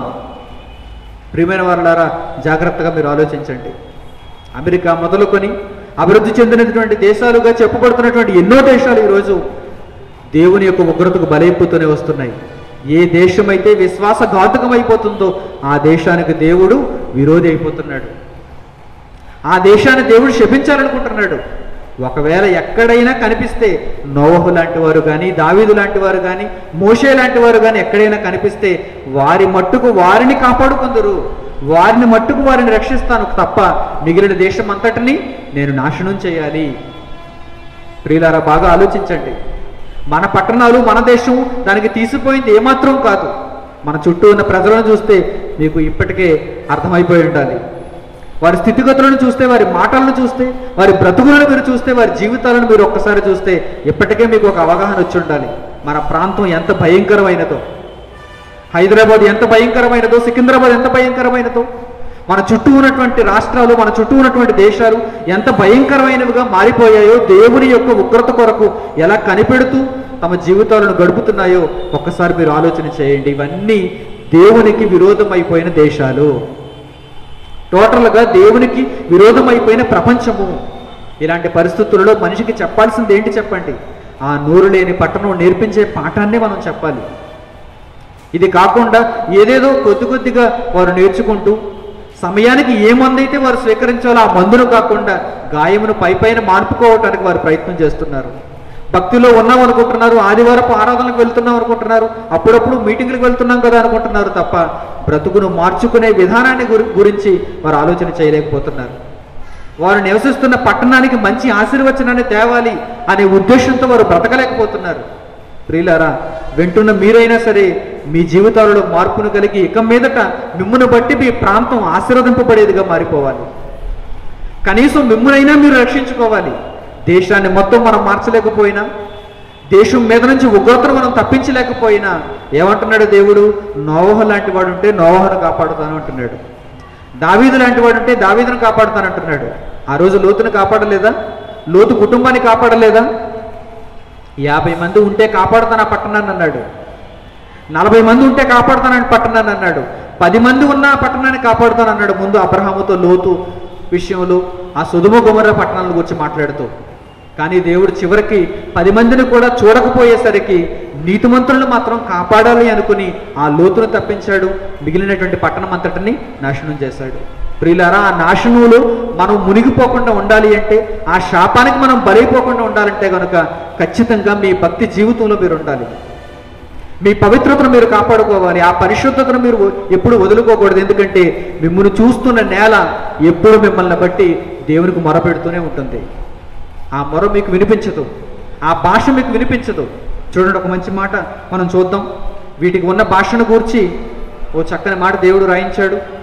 ఈ సందర్భంలో దాన్ని మనం జ్ఞాపకం చేసుకుందాం. కీర్తనల గ్రంథము 19వ అధ్యాయం చూడండి. దావీదు రాసిన కీర్తన. కీర్తనల గ్రంథము 19వ అధ్యాయము 1వ వచనం నుంచి. ఆకాశములు దేవుని మహిమను వివరించుచున్నవి, అంతరిక్షము ఆయన చేతి పనిని ప్రచురపరచుచున్నది. పగటికి పగలు బోధ చేయుచున్నది, రాత్రికి రాత్రి జ్ఞానము తెలుపుచున్నది. వాటికి భాష లేదు. ఏ భాష లేదు? మన తెలుగు భాష లేదు, ఆంగ్ల భాష లేదు, కన్నడ భాష లేదు. భూమి మీద మనిషికున్న భాషలలో ఏ భాష వాటికి లేదు. కానీ దేవునితో చెప్పగలిగిన స్వరం మాత్రం వాటికి ఉంది. అందుకే ఏమన్నాడు పై మాటలలో? అవి మహిమను వివరిస్తున్నాయి, చేతి పనిని ప్రచురపరుస్తున్నాయి, బోధ చేస్తున్నాయి, తెలియజేస్తున్నాయి, జ్ఞానాన్ని తెలియజేస్తున్నాయి. ఎలా ఇదంతా సాధ్యం? భాష లేదు వాటికి, వాటికి భాష లేదు, మాటలు లేవు, వాటి స్వరం వినపడదు. వాటి కొలనులు భూమి అంతటా వ్యాపించి ఉన్నవి. వాటి కొలనులు భూమి అంతటా వ్యాపించి ఉన్నవి. వాటి సరిహద్దులు భూమి చుట్టూ ఉన్నాయి. ఈ భూమి ఎక్కడైతే ఉందో అక్కడ వాటి నుండి ఆ స్వరం పరలోకంలో ఉన్న దేవుని యొద్దకు మాత్రం వెళుతోంది. నిజంగా మీరందరూ అదృష్టవంతులు. ఎందుకంటే దేవునితో తాము చెప్పుకునేటువంటి స్వరం అంతటిని ఈరోజు మనం విన్నాం. దేవునితో ఈ నేల చెప్పుకునేటువంటి ఆ గోడంతటిని ఈరోజు మనం విన్నాం. ఇది సామాన్యంగా ఎవరు చెప్పరు, ఎక్కడ మనకు వినిపించదు. దేవుని గ్రంథంలో పరిశోధిస్తే తప్ప ఇది మనకు దొరకదు. అందుకే ఏమంటున్నాడు జాగ్రత్తగా చూడండి. వాటికి భాష లేదు, మాటలు లేవు, వాటి స్వరం వినపడదు, వాటి కొలనులు భూమి అంతటా వ్యాపించి ఉన్నవి, లోక దిగంతముల వరకు వాటి ప్రకటనలు బయలు వెలుచున్నవి అని మాట్లాడుతున్నాడు. లోక దిగంతముల వరకు వాటి ప్రకటనలు బయలు వెలుచున్నవి. కానీ ఎవరైతే బైబిల్ను పరిశోధిస్తారో, ఎవరైతే దేవుని గ్రంథాన్ని చేతపట్టుకుంటారో వారికి మాత్రమే నోరు లేని పట్టణం వినిపించే పాఠాలు అర్థమవుతాయి. వారికి మాత్రమే అవన్నీ చెవిన పడతాయి. మిగిలిన వారందరూ నేలను నేల కిందే చూస్తారు, అది చౌడు పదార్థం కిందే చూస్తారు. దాని వలన ఎటువంటి ఉపయోగం లేదనుకుంటారు. కేవలం దానిని మనం ఆస్వాదించాలి తప్ప అది మనకి ఏ పాఠం నేర్పించదు అనుకుంటారు. కానీ దాని మాట, దాని స్వరం, దాని భాష వారికి అర్థం కాదు. ప్రియులారా, జాగ్రత్తగా ఆలోచించండి. నేలను గురించి మనిషికి తెలిసింది చాలా తక్కువ. నేల నేర్పించే పాఠం తెలియకపోతే ఈ మనిషి ఆ నేలలోనే కలిసిపోతాడు. ఆదాముతో దేవుడు ఏమన్నాడు? మొట్టమొదట చివరికి వచ్చేసరికి ఆయన శాపాన్ని గురించి మాట్లాడుతూ చివరికి వచ్చేసరికి ఏమంటున్నాడు ఆయన? నీవు నేల నుండి తీయబడితేవు గనక నీవు మన్నే కనుక తిరిగి మట్టయిపోదువు, తిరిగి మట్టయిపోదువు. ప్రియులారా, దేవుని చేత ఆ మాట మనం అనిపించుకోకూడదు. నీవు తిరిగి పరలోకానికి రావాలి, నీవు తిరిగి మహాలోకంలో అడుగు పెట్టాలి. అలా పెట్టాలి అంటే నీవు ఈ భూమి మీద ఆ భూమి చెబుతున్న ప్రతి పాఠాన్ని నేర్చుకోవాలి. దేవుని తరపున ఆ భూమి నేర్పిస్తున్న పాఠాన్ని మీరు అర్థం చేసుకోగలగాలి. దాని ప్రకారం మీ బ్రతుకు మార్చుకోగలగాలి. అప్పుడు మీరు ఊర్ధ్వ లోకానికి వెళ్తారు, పైన లోకంలో అడుగు పెడతారు. లేదంటే మట్టిలో కలిసిపోతారు, పాతాళ లోకంలోనికి జారిపోతారు. మనిషికున్న అవగాహన చాలా తక్కువ. మన పూర్వం చాలామంది రాజులు ఈ నేలను పరిపాలించారు, చాలామంది అధిపతులు ఈ నేలను పరిపాలించారు. కానీ వారెవ్వరికీ ఇటువంటి సంగతులు తెలియవు. నేల ఎంత ఆలోచిస్తుందా, మనిషిని బట్టి నేల ఎంత శపించబడుతుందా, నేల ఎంతగా మొర పెడుతుందా, నేల మొర దేవుడు వింటాడా, ఆ మొర వినగానే నేలను దేవుడు శపిస్తాడా, అలా శపించగానే మనుషులందరూ నాశనం అవుతారా? ఇవన్నీ వారికి తెలియదండి. ఇవన్నీ వారికి తెలియదు. వారికి తెలిసిందంతా ఏంటంటే నేలను ఎలా ఉపయోగించుకోవాలి. మహా అయితే ఏం చేస్తారో తెలుసా? నేలకు వారి పేరు పెట్టుకుంటారు, దేశానికి వారి పేరు పెట్టుకుంటారు, ప్రాంతానికి వారి పేరు పెట్టుకుంటారు. అంతవరకు నేలను గురించి వారు ఆలోచిస్తారు. ఇక్కడ కూడా చాలా ప్రాంతాలు చూడండి, ఒక వ్యక్తి యొక్క పేర్లు ఉంటాయి. ఒక వ్యక్తికి ఉన్నటువంటి పేరుని ఆ ప్రాంతానికి పెడుతుంటారు. ఇది దేవుని దృష్టిలో చాలా తప్పు, చాలా భయంకరమైనటువంటి నేరం. ఒకనాడు కయ్యను, మీ అందరికీ తెలుసు, నరహత్య చేసినటువంటి కయ్యను. ఈ కయ్యను ఏం చేస్తాడో తెలుసా? ఒక మంచి ఎగ్జాంపుల్ చూద్దాం, ఒక మంచి ఉదాహరణ చూద్దాం. జాగ్రత్తగా చూడండి. ఆదికాండము 4వ అధ్యాయము 16వ వచనం. అప్పుడు కయ్యను యెహోవా సన్నిధిలో నుండి బయలువెళ్ళి ఏదెనుకు తూర్పు దిక్కున నోదు దేశంలో కాపురం ఉండెను. ఏదెను తూర్పు దిక్కున ఉన్నటువంటి నోదు దేశంలో, నోదు అనేటువంటి ప్రాంతంలో కయ్యను కాపురం ఉన్నాడు. ఇప్పుడు ఏం జరిగిందో చూడండి, 17వ వచనం. కయ్యను తన భార్యను కూడినప్పుడు ఆమె గర్భవతి అయి హనోకును కనెను. మొట్టమొదట కయ్యను తన భార్యను కూడినప్పుడు ఆమె గర్భవతి అయి యెహోవా వలన ఒక కుమారుని కన్నది. అతనికి హనోకు అని పేరు పెట్టాడు. హనోకును కనెను. అప్పుడు అతడు ఒక ఊరు కట్టించి ఆ ఊరికి తన కుమారుని పేరుని బట్టి హనోకు అని పేరు పెట్టాడు. చూస్తారు ఎలా ఆలోచిస్తున్నాడు? కయ్యను ఒక నరహంతకుడు.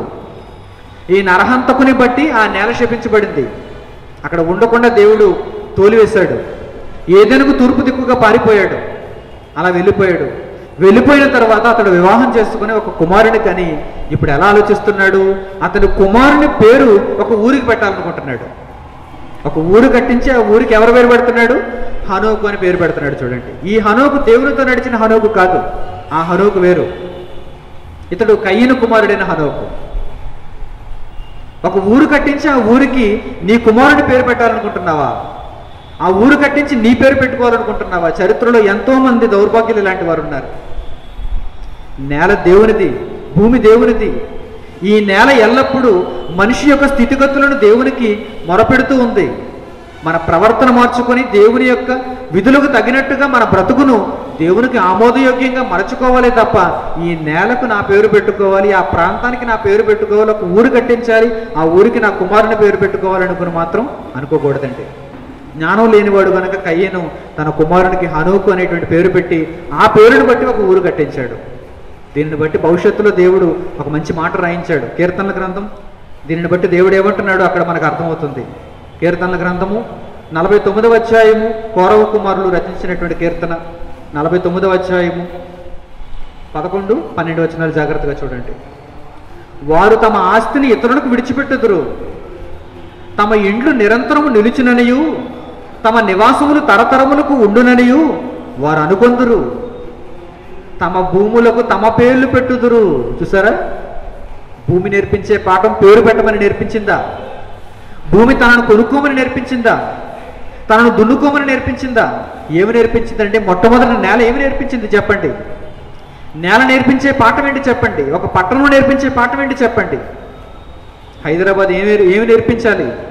హైదరాబాద్లో ఉన్న మనుషులకు హైదరాబాద్ ఏమి నేర్పించాలి చెప్పండి? నేను సుభిక్షంగా ఉండాలి అంటే నా యందు నివసిస్తున్న మీరు దేవుని కొరకు బ్రతకాలి. అదేనండి హైదరాబాదు. ఒకవేళ హైదరాబాదుకు నోరిస్తే, మన భాషనిస్తే, మనతో మాట్లాడమంటే హైదరాబాదు మొట్టమొదట పలికే మాట అదే. మీరు నా యందు నివసిస్తున్నారు కనుక, నాలో నివసిస్తున్నారు కనుక, నన్ను బట్టి మీరు బ్రతుకుతున్నారు కనుక నాకు మంచి పేరు తీసుకొని రండి. మీరు దేవుని కొరకు బ్రతకండి.